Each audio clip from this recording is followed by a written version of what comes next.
Dr. Kimishima, another corpse has arrived. Another one? What are you talking about? The newest victim. There was another bombing. The raging bomber again? Yes, apparently. The corpse is in the autopsy room. Please investigate it when you have time. All right, I'll look at it right away.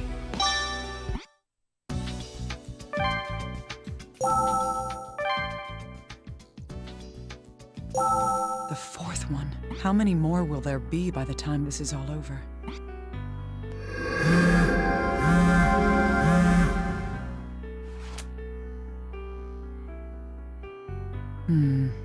I can't hear anything.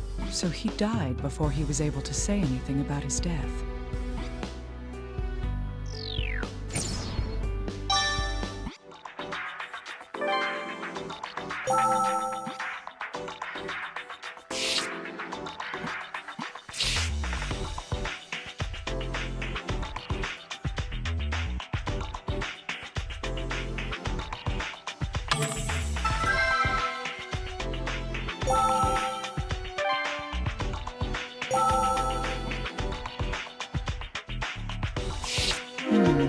The corpse has obvious lacerations and burns caused by the explosion.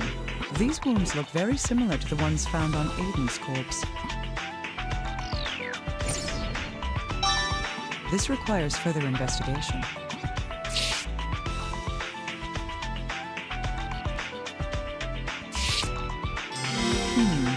There's something on the fingertip. I've seen this somewhere before. Now, where was that?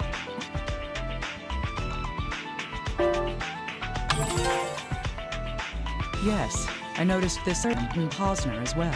There's something a little different about this, though. It's...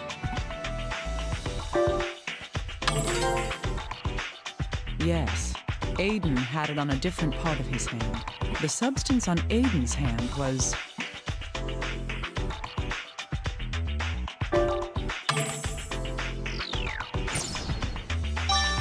That's right. It was on the little finger of his right hand. I should have these compared to see if they're the same substance.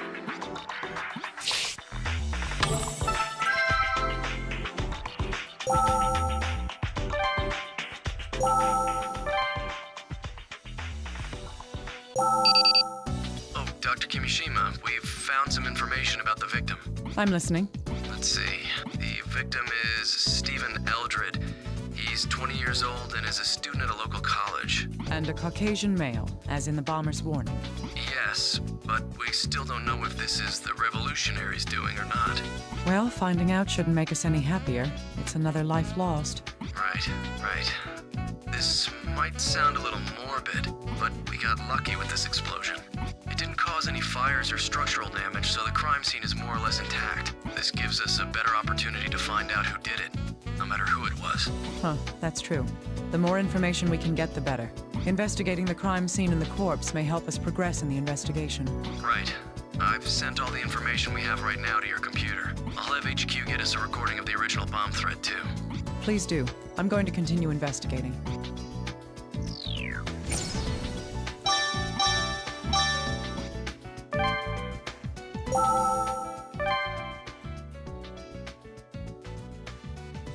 This room belonged to the fourth victim, Stephen Eldred. The explosion was concentrated on the right side of the room. The left side is almost untouched.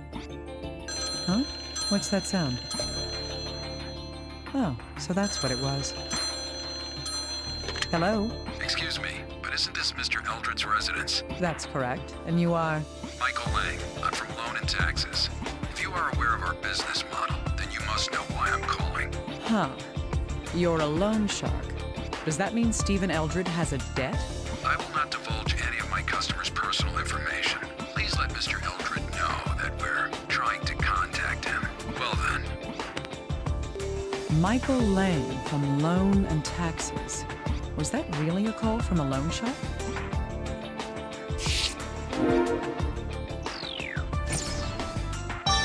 It seems to stand out compared to the rest of this room. What could this piece of metal be from?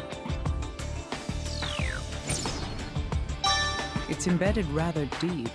It was most likely launched by the force of the explosion. Could this be the computer that the victim used? This may still have some information we can use. Let's power it up and see what there is. Odd. The screen isn't turning on. It's not accepting any input either. Could it be broken?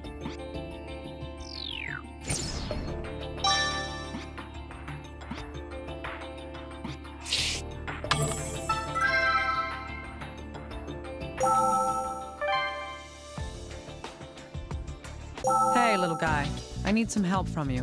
What are you up to now? I'm insulted. There's somebody I need you to look into. Is that all? That shouldn't be any problem. Good. His name is Michael Lang. He's a loan shark. Planning on buying a house soon? Stop playing around. He called the victim's phone. I see. Was it a collection call? Did the victim owe him money? He hung up before I could find out. That's why I'm asking for your assistance. Oh, I get it. Okay, I'll look into him. Make sure to check whether or not he's employed at a place called Loan and Taxes. For all we know, the man who called was the bomber himself. I'll keep that possibility in mind.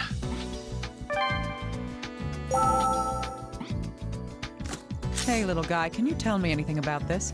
Yes, of course. It's a piece of metal. I collected it from the wall of the room the explosion happened in, so I thought... Yep, it's a piece of steel pipe. It could have come from anywhere. The chromatographic scan shows traces of black powder. The powder was used as the explosive propellant. Now we know for sure what that piece of metal is. It's... Yes, it's likely the same situation that occurred with Aiden's death. The analyses show that the powder and the metal are exactly the same as those found in Aiden's bombing. I see. I get the feeling that this will work with something else that we know.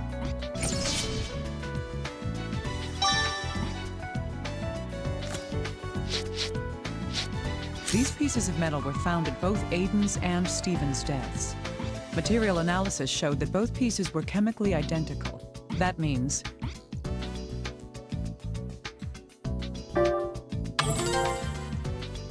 Yes, it's quite likely that both pieces were cut from common steel pipes. There's something else we discovered about the metal fragments. That is...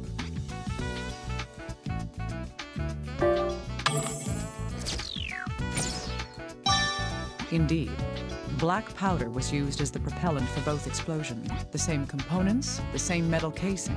The bombs in these cases are the same type of explosive.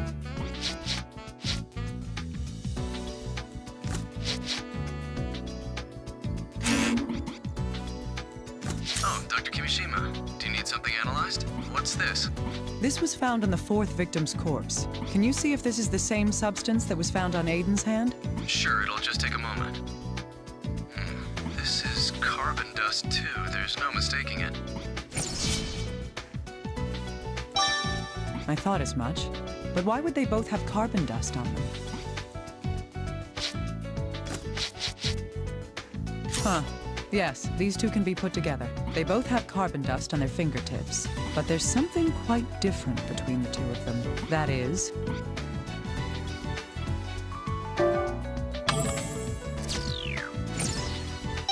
Yes. The substance was on Aiden's right hand, but on Stephen's left. So many similarities and one difference. This bothers me a little. I need these wounds analyzed, little guy. Okay, let's see. Radially expanding wounds. It's very similar to Aiden's injuries, though the explosion itself seems a little smaller. If the wounds are the same shape, the reason why should be obvious. These wounds can tell us that...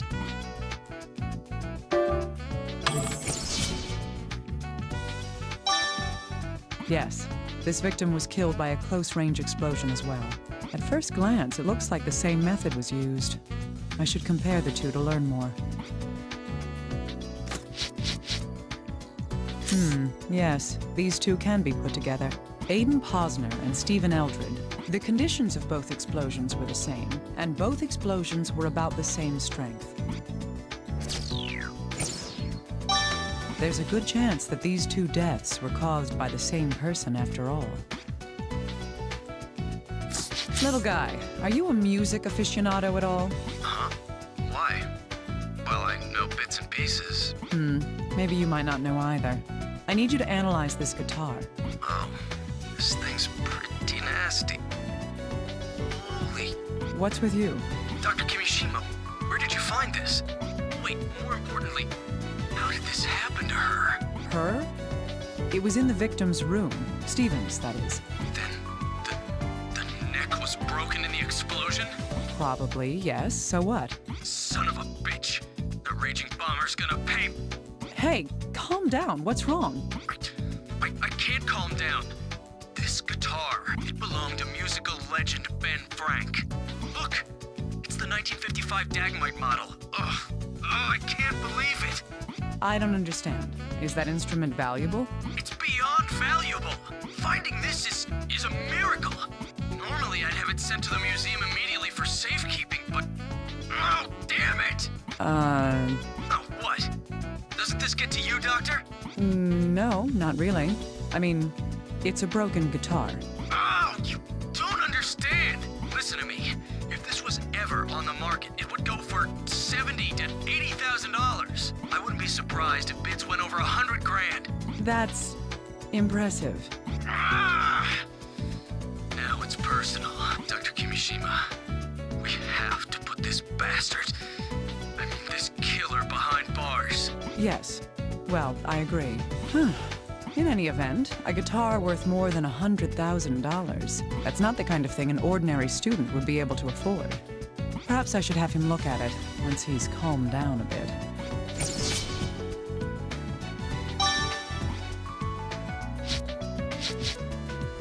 Little guy, can I borrow you for a moment? Yes, of course. Do you need me to look at something? Can you take a close look at this guitar? Of course. I am a professional after all. I can be impartial. Please do, then. What can you tell me about it? There's not much I can say other than... Oh, wait a moment. Found something? Yes. It looks like this guitar was played by someone other than Ben Frank. So what does that mean? Is the guitar a fake? No, of course not. The scratches, the wear, everything says it's the real deal. But Ben Frank is right-handed, and this guitar has been said to be played by someone who's left-handed. The guitar's set for a left-handed player? The difference between right and left-handed guitars is...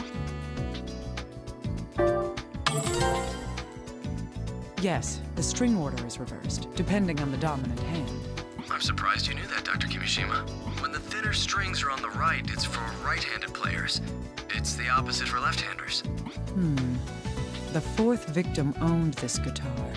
I doubt that he would lend his $100,000 guitar to anyone else. That makes it likely that Stephen Eldred was...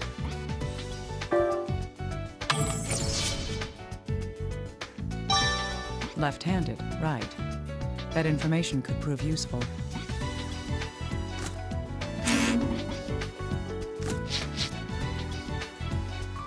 These two may lead us to learn something new. The third victim, Aiden Posner, the callus on his palm is proof of his dominant arm. That would mean he was...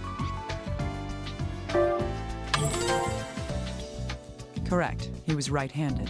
The fourth victim, Stephen Eldred, his guitar tells us which is his dominant hand. That would be his...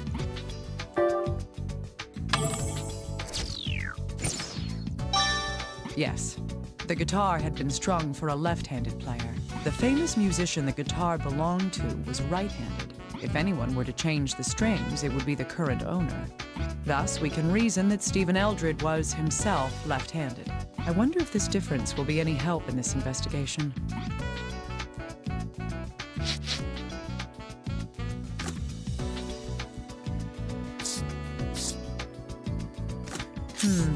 I think these may help us get closer to solving the mystery. Both the third and fourth victims had carbon dust on their fingers, but the locations of the dust are the major difference between them. On the other hand, we've learned about a difference between Aiden and Stephen. The two victims had different dominant hands. From these two facts, we can tell that the carbon dust was...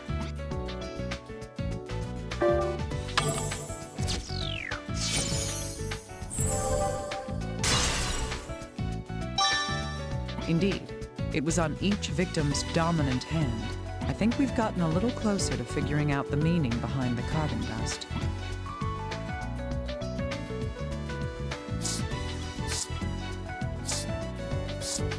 Hey, little guy.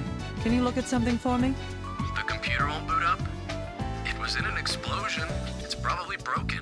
That doesn't really matter as long as we can get the data from the hard drive. True. Huh. Wait a second. Did you find something? Yes. The computer's fine. It's not starting up because it's locked. Is there any way to unlock it? Well, we could try to force our way in, though there's a chance it'll wipe itself and we'll lose the data. It seems the victim was using voice authentication software. Voice authentication. So it'll only start up using the owner's voice. Yes, but it belonged to Stephen Eldred. So it'll never start up again.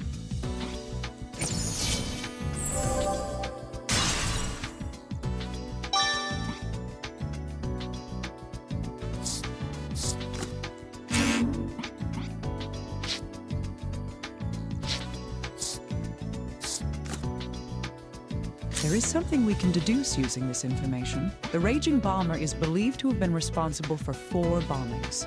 Of the 2 cases that I've been investigating, the 3rd and 4th victims, both bombs were made of a metal pipe and used black powder. Also, the wounds on the victims have another similarity. That is,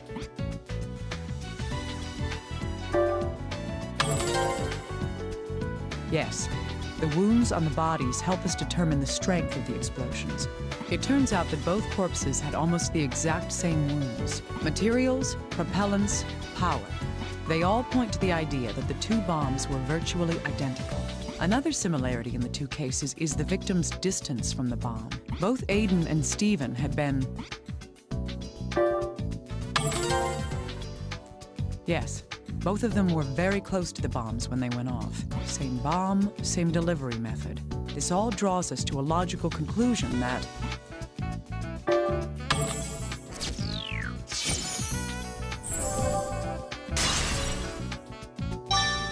Indeed. It seems safe to think that these 2 murders were the work of the same person.